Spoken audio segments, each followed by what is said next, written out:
Journeys Ahead. The Song of Serpents. Chapter 3. Ants. Written and narrated by T.S. ProArt.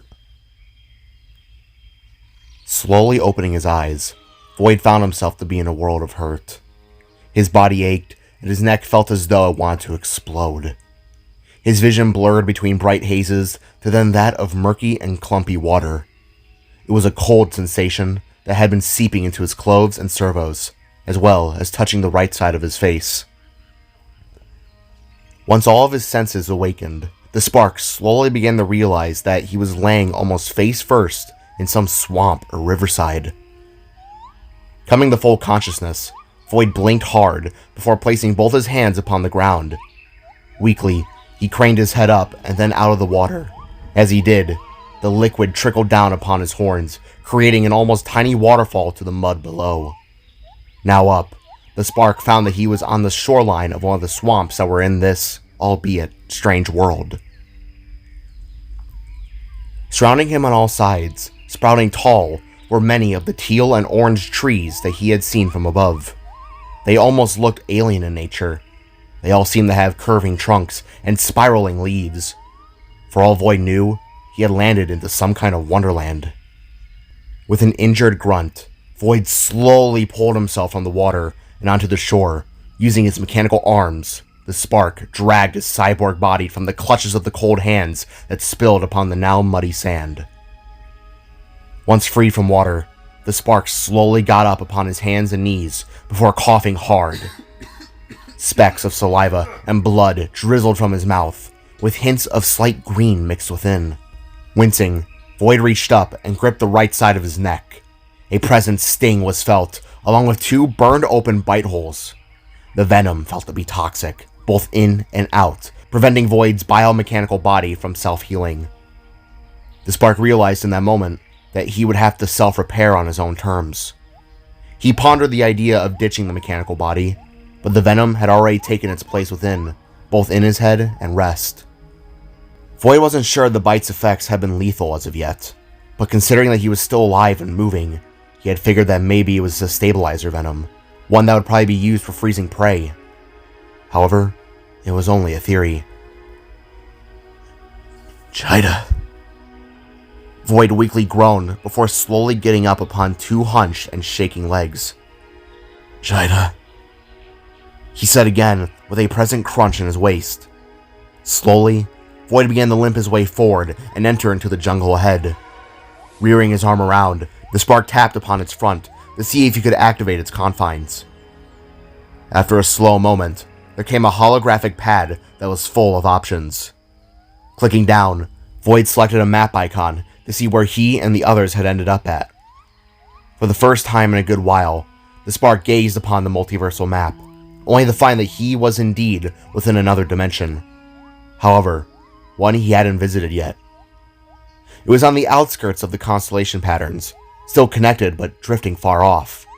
The reality was just on the border before things would have changed layout-wise.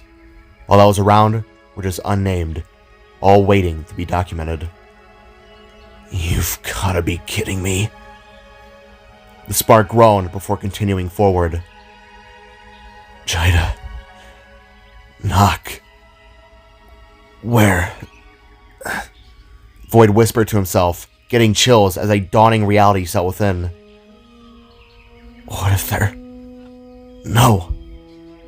Void snapped to himself before that train of thought could finish. They had to be alive. If he could survive that fall, surely Knock would too. As for Chida, that snake definitely wanted her for something. Something that the spark didn't want to find out and see come through. Who was that? Void groggily asked to himself in a tense whisper while shuffling through dense orange leaves that shimmered within a yellow setting sun. Why did he take her? My friend. My best friend. Stopping and leaning against a tree, Void began to breathe in slowly, doing his best to try and remain calm to the situation at hand. Focus, Void. Heal. The spark coaxed to himself as he did his best to fight the numbing sensation of venom in his body. Slowly, small parts of his form did start to feel a tad better. However, the sting remained. With a huff, Void pushed himself off the tree and began to move once more, still limping, but not as bad as it was before. Jida, Nock, please be okay, wherever you are. Void continued as slight tears began to weld in his eyes. I'll find you. I will. Void wasn't sure on what to think at the moment. So much had been racing through his head that it almost seemed impossible to really think straight. Void also couldn't help but feel his heart ache. He didn't understand the feeling, but it always came when he had been around Jida. It was that of happiness and nervousness, but the spark didn't know what to call it. With her gone, taken by something as disgusting as whatever those snakes were, that feeling within burned with an even heavier flame, one that seemed to cry out in pain. I'll find you. Void whispered one last time before silencing himself and trudging further into the jungle.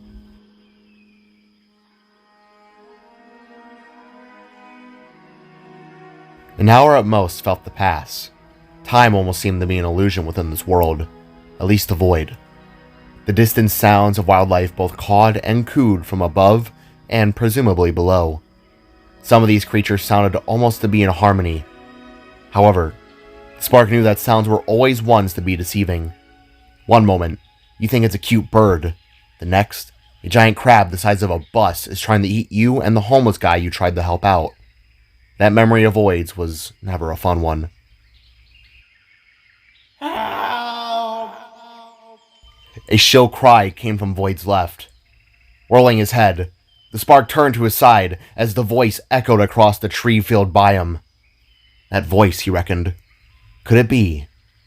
Help! Somebody! Help! The second cry came, and this time, the Spark instantly knew with both relief and worry. Nock? Void asked aloud as he began to trudge his way through the wild foliage. Void? The mechanic's voice came back, this time sounding closer. Nock? Nock, I'm coming! Hang on! The Spark returned, now weakly running to where his little buddy had been calling. Rushing as fast as he could, Void knocked plants aside and kicked up dirt and mud, just to reach his friend. Small insects slapped against his face, as well as branches and leaves. But what mattered most right now was making sure Nock was okay. Leaping from a good chunk of brush and sliding across mud, Void whirled himself around, trying to see where his little friend was. Nock, where are you? He asked aloud as sweat poured down his aching face. Look up! Nock exclaimed, this time sounding very close. Instantly, Void's eyes locked on with the tree. Following its large trunk up to where its leaves and teal colors sat, the Spark looked up with shock as he found Nock, dangling from a set of vines all by his foot. Nock? Are you alright? Void shouted as the mechanic gently swung from left to right. No! I've been calling and hollering for hours! There's really creepy things up here, man! Just get me down!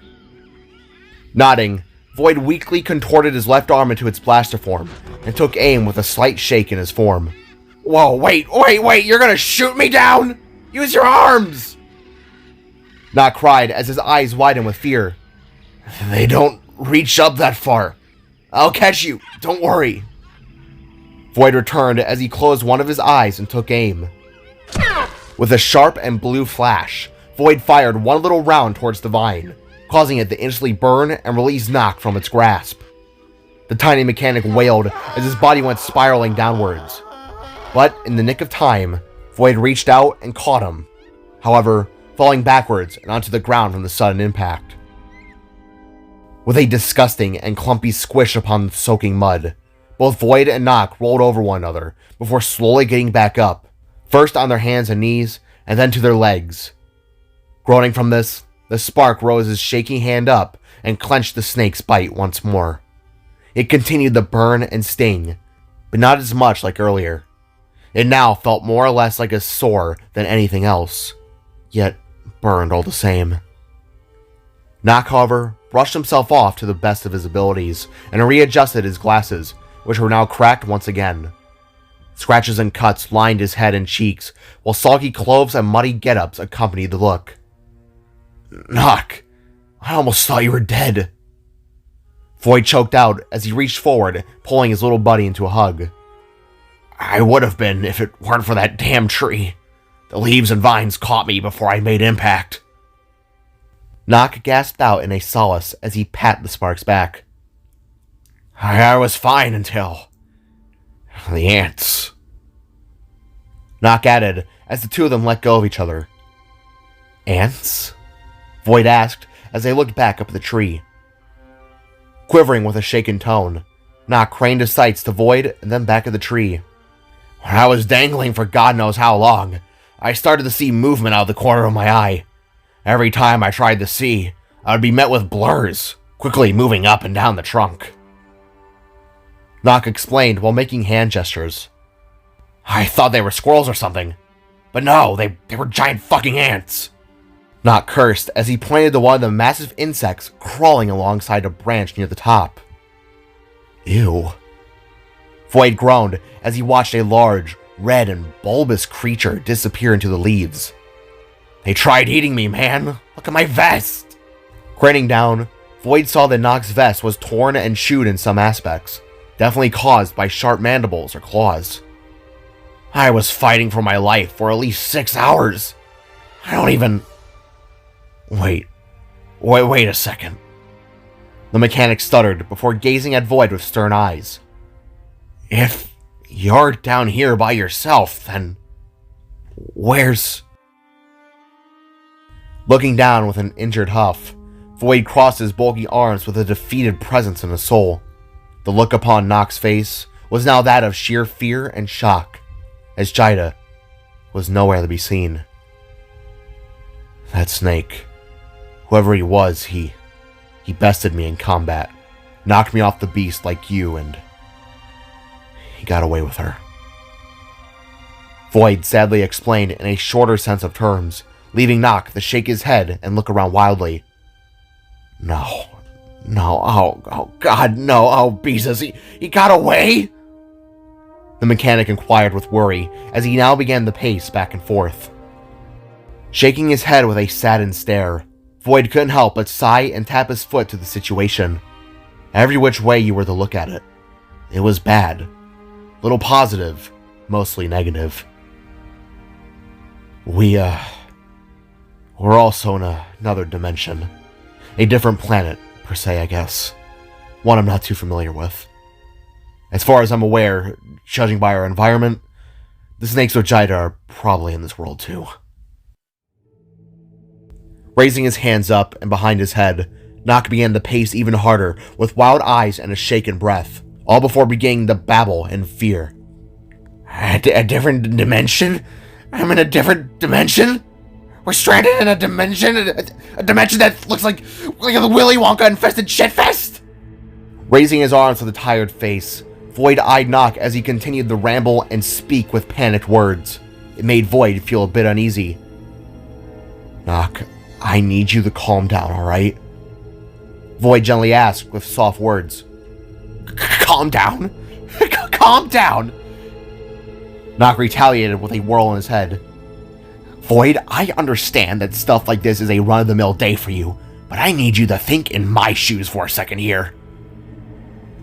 The mechanic retorted, whilst pointing down to his muddy shoes with both index fingers. "Never in my life have I stepped foot outside of Aurora. Never in my life had I imagined I would, let alone traveling to a completely different dimension. Not only are we stranded without any sort of device to get home, we are stuck on what seems to be a Giant Skull Island with my sister that was kidnapped by a bunch of upright humanoid snakes!" Knock was now, for the lack of a better term, losing his mind. His eyes were wild, and his body began to shake. The poor guy just looked so scared. Keeping a calm demeanor, the Spark approached his friend before trying to talk him down in a calm voice. "Knock, please just take a deep breath and..." Suddenly, Void felt his throat tense and lungs expel with a nasty cough. Instantly, the spark fell to his knees, spitting upon the ground and wheezing with audible pain. Seeing this, Nock's train of panic ceased as all of his attention was now focused upon the otherworldly friend. Void? Void! The mechanic cried as he ran over to his side. Reaching out, Nock went to try and help the spark up, but stopped upon seeing the nasty bite wound within his neck. Within, it flickered green and blue. A nasty infection? A virus, perhaps? Or maybe both. Oh my god.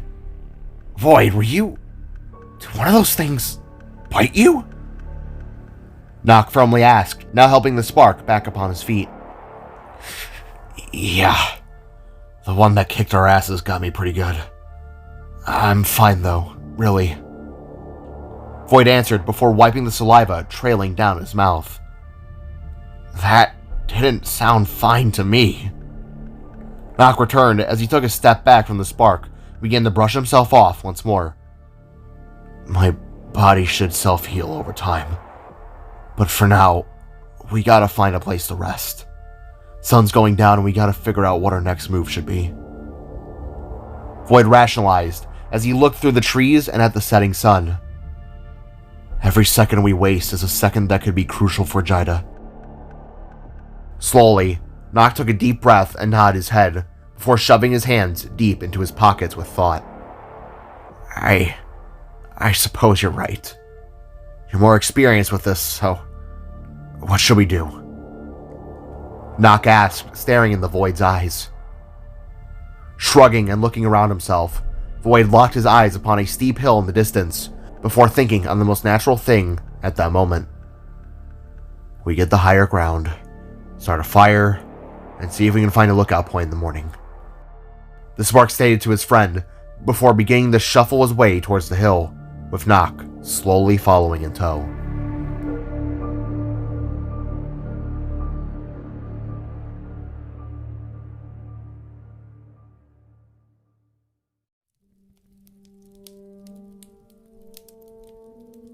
With a tiny burst of light, Void snapped his fingers to summon small bits of his spark-like energy. From the tips of his mechanical digits, flickered to life a tiny blue glow that flaked out small burning embers. These little crimson stars then trickled down upon a heap of sticks and leaves until igniting them into a bright orange flame. A campfire had been set. That should do it. Void quietly spoke in an exhausted voice before gently sitting down upon a smooth rock. Across from him, hunched over on a log with his eyes locked upon the flames, sat Nock. Bangs looked to seep under his eyes, whilst a shiver came and went. The best way to describe him was antsy. Furrowing his gaze between the orange light and then the void, the mechanic gave a silent stare upon the spark, in which he quickly took notice of. You alright, Nock? Void questioned as he ever so gently tilted his orb-shaped head. Biting the side of his cheek, Nock sat upright and adjusted his oval glasses. The mechanic's look then shifted from what almost seemed to be curiosity and then to sadness in a way. It was the only way Void could describe it. It's just, you really seem to know how to survive is all. You didn't even waste time in gathering the right things for a fire. You just sort of did it. Nock began, referring to how Void was able to gather the right materials for a fire. The spark didn't even need to check. It was as though he were a robot, the way he had gathered. Nock didn't know how else to describe it. Slowly nodding, Void opened his left arm hatch and began to rummage around for a snack for the night. As he did so, Nock's words echoed within his brain, leaving him to reply a short moment afterwards. Well, when you're left to survive on your own at the age of 10, you tend to adapt within the next to follow. Void rationalized before pulling out a granola bar and tossing it to Nock. Reaching out, the mechanic fumbled with it for a moment before catching it properly. Looking down, Nock sighed before unwrapping and taking a bite out of his gifted meal. Thanks, he said while Void nodded, closing his arm hatch. Void, I'm not even sure if I've said this improper yet, but I am so sorry for what happened to you. Your people, having to survive all on your own.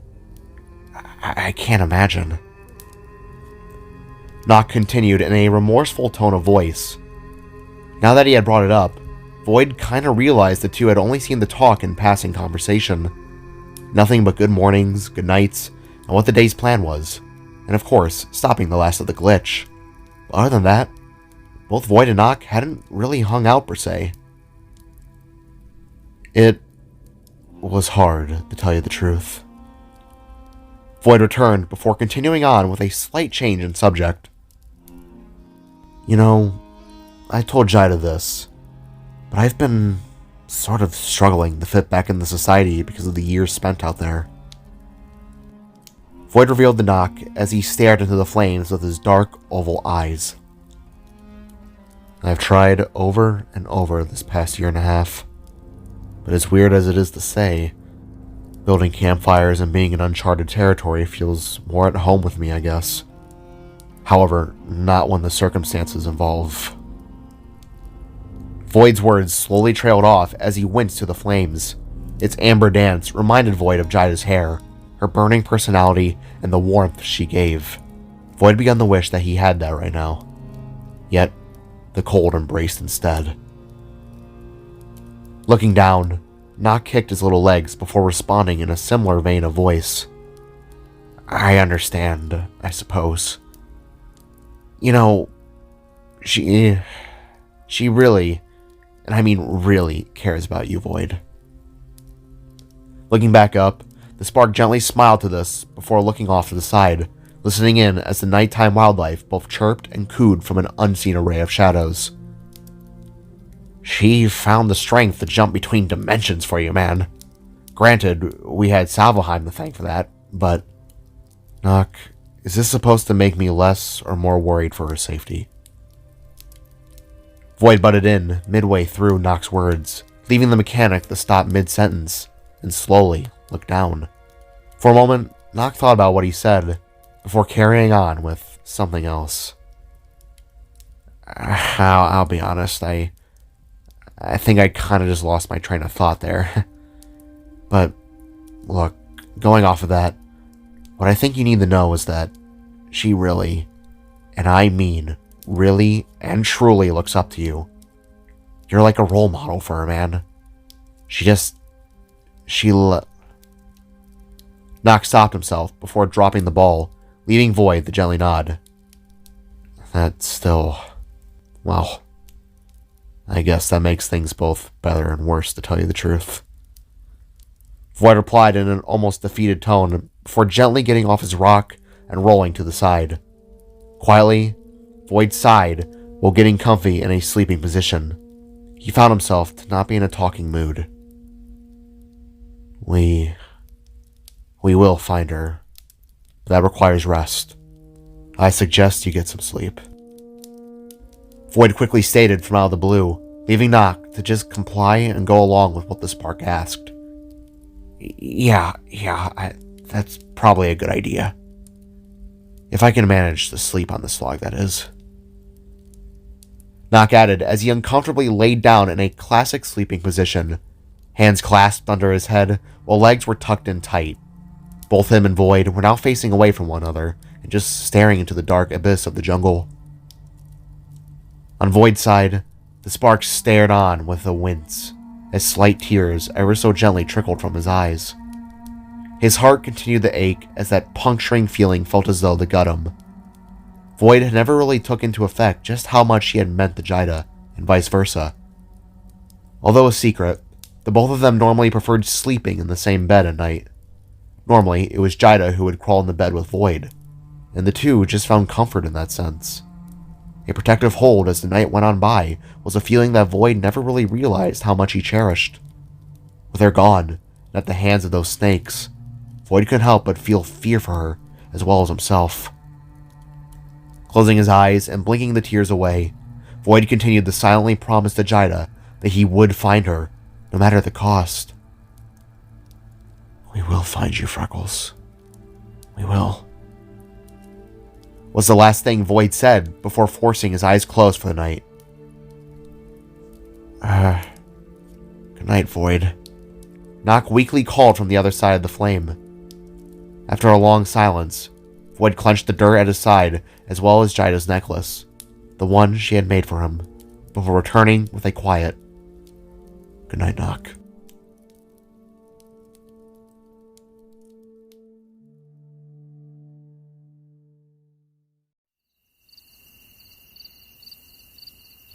"1 hour? 2 hours?" Void questioned as he continued to quietly stare into the woods. He couldn't sleep. Too many thoughts had been rushing into his head. They were all almost unbearable. They were both flashes of the past and a possible future that Void wanted no part in.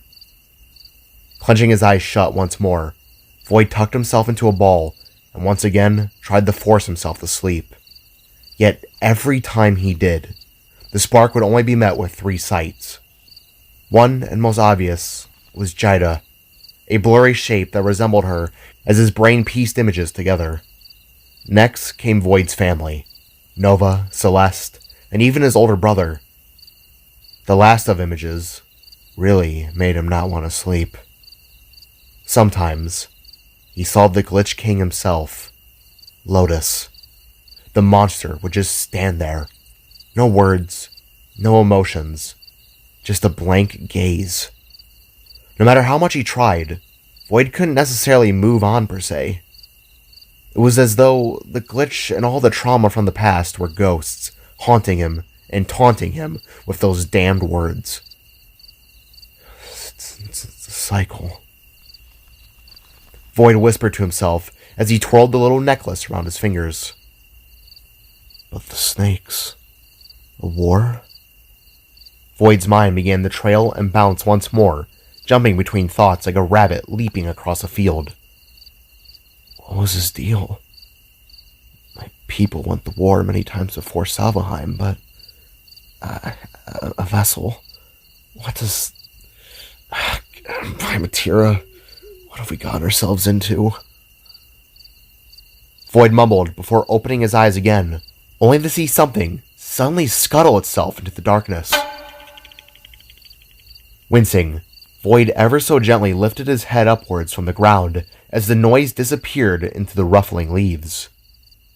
The hell? The spark quietly asked before slowly sitting upright and looking towards the tree line. Rearing his arm around and transforming it into its blaster form, the spark used its burning blue glow to act as a flashlight. With this, Void scanned his sight between the flowing plants and dancing vines all while, without realizing that the fire behind had died down to a small, little flicker. On the other side, Nock was sound asleep, lost within a world of dreams. The mechanic could have been best described as a sleeping beauty. If it weren't for the dried and crusted mud that covered his raggy and torn clothes, he would have been seen as such.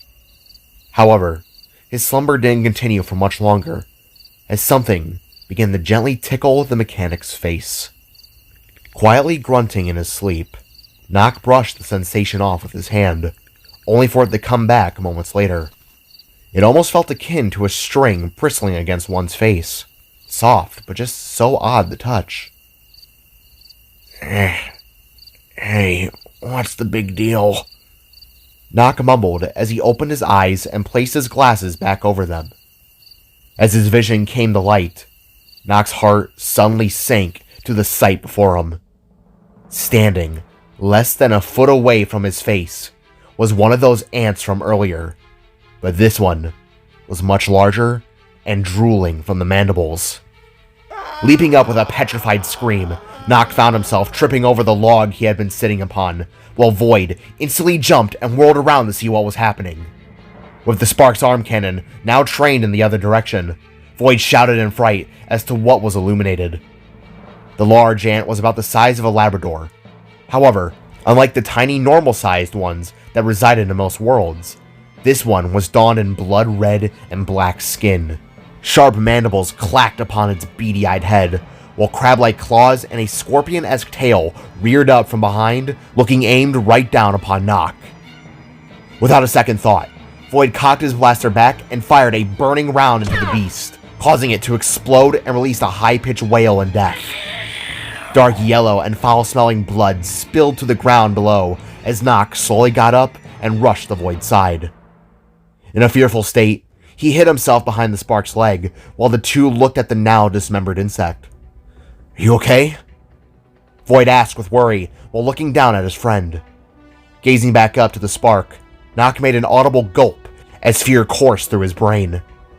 "Physically, yes. Mentally, no." Nock replied just before a series of noises came from the jungle. From all around, there came the sounds of chirps and coos that were getting eerily louder with each passing second. The brush began to shake, and the air began to feel more dense than anticipated, all up till Void had enough. Raising his arm cannon above his head, the Spark fired a blue round into the sky to act as a flare of sorts.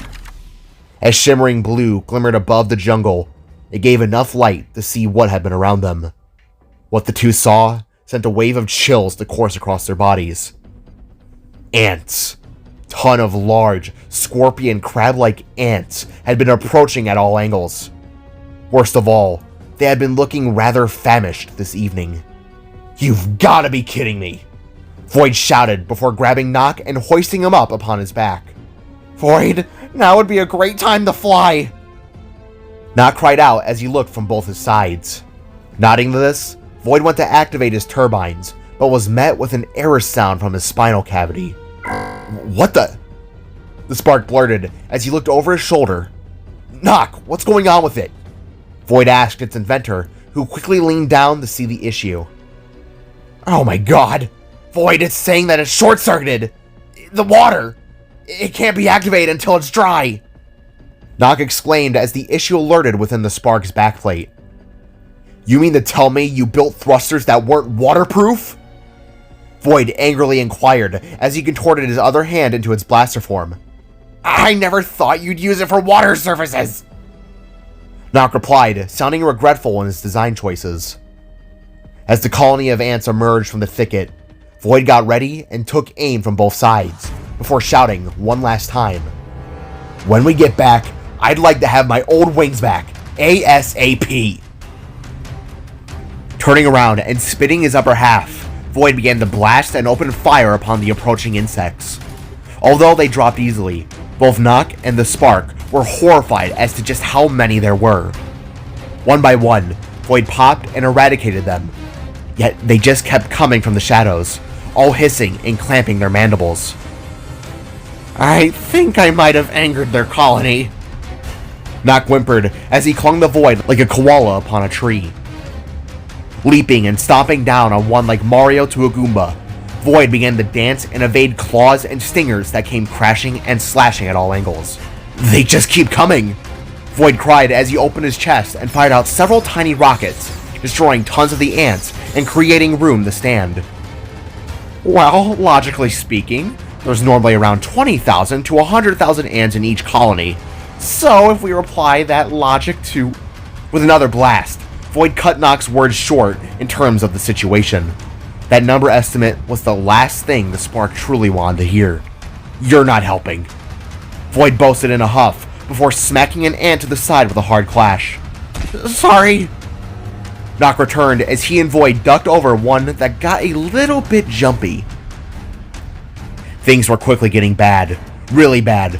No matter how hard Void fought, the bugs wouldn't let up. This added on to his already sore body. Void was worried that things were about to end terribly for both him and Nock. As more of the insects began to leap and strike, Void found himself growing increasingly angry. A night of fun with two of the most important people in the world had developed into hell by a group of snakes. The city he grew to care for, partially ravaged. Its people, many injured and most certainly dead. His best friend, kidnapped and alone. Now he and Nock were scared, wet, and surrounded by ants. Is this really how it would end? The Spark asked himself. No. He did not survive 10 years of his life fighting otherworldly demons to die to a swarm of bugs. This is not how his and Nock's story would come to a close. Void boasted within as his horns began to spark with crimson red energy. Void knew that the pulse of power was coming. He had to act fast, get Nock out of the way before he got hurt. With a grunt, Void took Nock by the back of his shirt collar and hurled him high into the air and out of blast range. The small mechanic cried in shock, but Void would much rather have him be bruised to a fall than have his face blown off. With Nock out of the way, Void hunched down and let his rage quickly build. Like his fight with Lotus, the spark bellowed a scream and released a surge of energy. However, this one was different, like something completely new taking over. As the eruption pulse came, Void's horns and his veins and all that had been shimmering red changed hues into something uncanny. The energy that was released was now that of a glowing lime green. Exploding from his horns, surged out a dance of yellowish green, sparkly energy that was much larger than his red-fueled rage. Instead of being blown back and burnt, the ants that had been within a 15-foot range all melted and disintegrated away from sight, crumbling the yellow and green ambered ash. Leaves and plants burned away as well, leaving Void to instantly fall upon his hands and knees, the cold dirt once the blast ceased. For a short few seconds, the veins beneath Void's regular skin, as well as his mechanical body, had burned so bright that it could be seen to be swirling with energy. Like his horns, these veins had been shimmering with that same green aura, as well as his eyes, before fading back to the look everyone knew and recognized. Falling back down, Nock bounced off the spark, breaking his fall, and rolling to the dirt with shock as to what had happened. Void was now coughing hard, spitting out globs of saliva, while tense tears welled in his eyes. It's not that he was hurt by what had been done, it was just that his body hadn't expected it. But now, all he could do was wonder, what was that? What the hell did you just do? Nock asked as Void slowly slid back to his feet and gripped his neck. It had begun to burn once more, and Void couldn't help but question what that was. All Void could do now was shake his head as a response, while the insects slowly began to reemerge. Slowly standing back to back, the duo looked at their advancing foes, all the while thinking that perhaps it would be the end, after all. Suddenly from out of the darkness above, fell two glowing objects. What looked to almost be spherical vials of glowing liquid fell to the ground that had been wrapped in some kind of fishnet. One was shimmering with pink energy, and another with blue. As these vials landed, they immediately erupted into a burst of smoke with the same hues. Whoa! Nock cried as both him and Void shielded their eyes from this sudden strike. From all around, the ants began to both wheeze and wail as whatever this gas was seemed to sting their eyes. However, leaving Void's and Nock's just fine. Look out below! A voice cried as a blurry dark shape dropped down from above and went into the smoke with a sharp hop. Looking at one another with visible confusion, the Spark and Mechanic duo glanced back to the fog as a blurry outline began to maneuver with the elegance of a swan. The visible form of ants being kicked and or knocked away could be seen, as the figure leapt back and forth with incredible agility. Little bit of this, little bit of that. The figure croaked, sounding to be that of some kind of kid. This back and forth assault from the unknown went on for a good few moments before things quickly began to die down. Running past Void and Nock's legs, fled many of the ant-like scorpions, now hissing and visibly scared from what was going on, till all ceased and faded from sight, as the pink and blue glowing smoke evaporated into the dim night.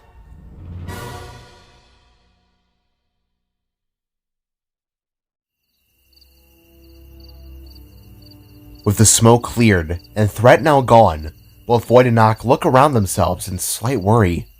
With his cannon still readied, Void began to scan the environment, only to see nothing in return. That was, however, until something, or rather, someone, broke the silence. Hey, I'm not sure if this was probably a great way to get the memo, but sleeping without a constant light source is a very bad idea. That voice, it was back, and it was coming from above. Looking up at the same time, both Void and Nock transfixed their sights to a creature, hunched and crouched upon a branch within a tree above. She was instantly recognized as an upright, anthropomorphic frog through the shock of both Void and Nock. Her skin was strawberry red, looking to change into a more purple grape color hue at her arms and legs, while being sprinkled with that of white freckles. Her eyes were oval-shaped but glistened with a blue glow. Lavender-divided tattoos looked to stretch down below these eyes until they touched the sides of her massive smirking mouth at a point. The frog's clothes also looked akin to Japanese robes. Her chest was covered by a blue stitched-up top that had a white spiral symbol upon the right side. Her abdomen was wrapped up by brown shades of bandages or laces that connected to baggy teal pants.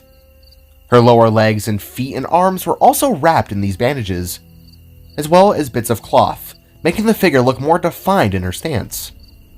Last thing of note was a large staff that was gripped within her amphibian-shaped hands, that looked, for the lack of a better term, like a massive bubble wand.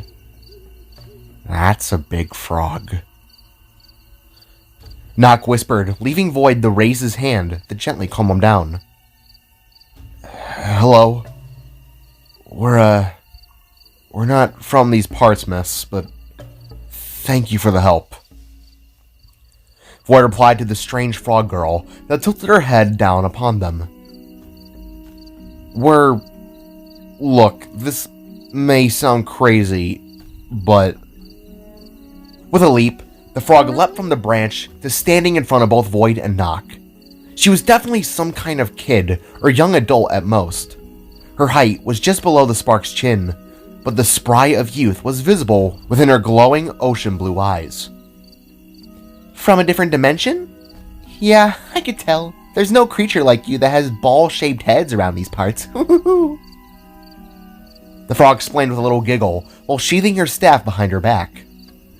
Both blinking in surprise, Void crossed his arms and eyed the young girl, visibly taken aback by her sudden words. How did you... With a smirk, the frog placed both of her hands on her hips and closed her eyes in pride, proceeding to cut Void off again. I saw the Leviathan leave and return through its rift stream earlier today. I was told not to investigate, but when I saw two Dumbleheads fall off, I knew I had to check and see if maybe they had survived.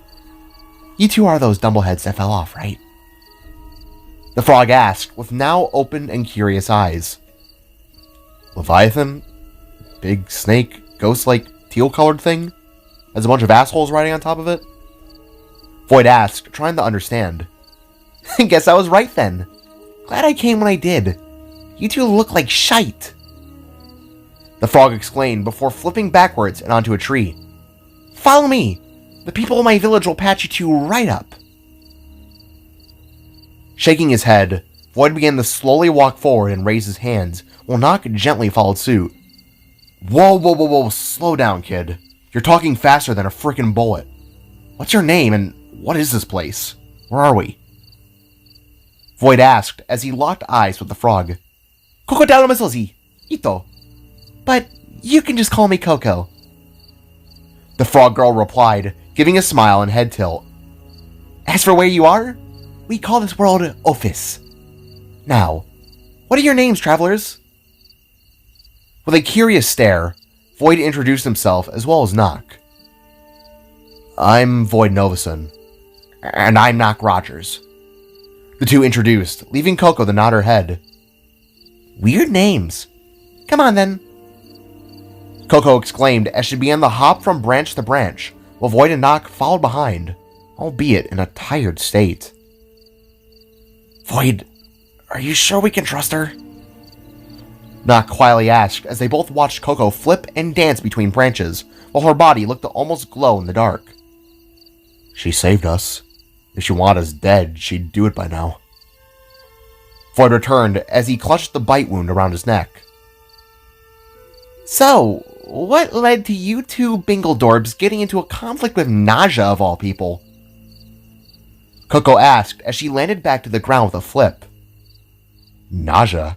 Void asked as Coco led the way. Naja, The big snake that commands the Constrictor clan? I'm assuming you guys are in the dark for the most part. Coco revealed, now giving both Void and Nock a name to who had kidnapped Jida. After a moment of tense silence, Void took in a breath before simply telling Coco what had happened. There was no point in holding it back at this point. He kidnapped our friend. We tried to stop him and get her back, but he bested us, and we crashed down into this jungle of hell. And now we're here. Void explained in a shorter term. Suddenly, Coco stopped mid-walk and whirled around with large eyes. Her smile had faded and was now full of concern that gave Void and Nock whiplash. He kidnapped your friend?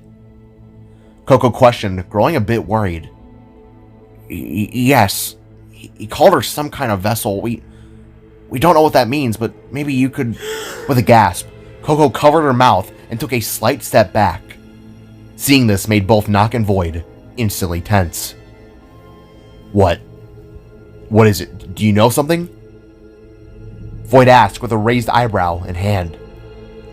Looking back at the two travelers, Coco took in a sharp breath before standing tall and firm. Oh no. He actually did it? By the gods. Coco quietly stammered before leaping up to a branch with worry. Okay, don't panic, but your friend may be in some serious danger. The frog suddenly blurted, making the two below antsy and on their feet. What do you mean by that? What does that bastard plan to do with her? Void choked out as Coco stared down at them with scared eyes.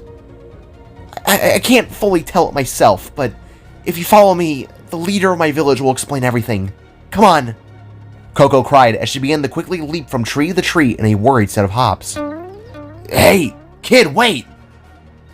Void bellowed as he began to sprint after Coco, with Nock not too far behind. All the while, Void couldn't help but clutch and wince to the burning wound upon his neck, as it continued to buzz and burn with that strange source of energy from only a few minutes ago. Void also couldn't help but notice that both of his canines felt to be a tad bit sharper, and dare I say, longer.